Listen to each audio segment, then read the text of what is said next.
દેવભૂમિ દ્વારકાની અયોધ્યાથી કળશ પ્રસાદીનું દેવભૂમિ દ્વારકા થયું છે આગમન અને હવે આ પ્રસાદી જિલ્લાના એક ઘરે પહોંચાડવામાં આવશે। લોકોને ન માત્ર દર્શનનો પણ સાથે જ શ્રી રામના અક્ષત પ્રસાદનો પણ લાભ મળશે।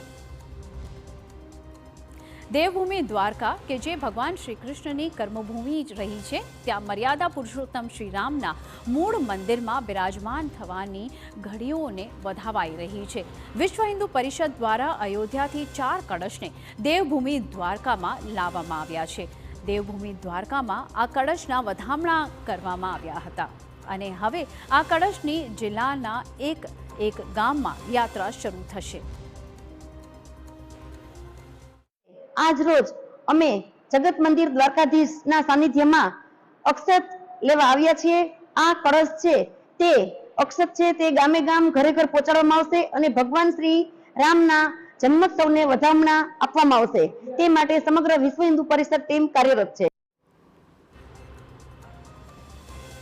આ 4 કળશ જિલ્લાના ખંભાળિયા, કલ્યાણપુર, દ્વારકા તેમજ ભાણવડ તાલુકાઓના દરેક ગામમાં ફરશે અને કળશમાં રહેલ ચોખા પ્રસાદને ગામના એક ઘર સુધી પહોંચાડવામાં આવશે। શ્રી રામના આગમનને વધાવતા અક્ષતનો લાભ જન જન સુધી પહોંચે તે જ આ યાત્રાનો મુખ્ય હેતુ છે।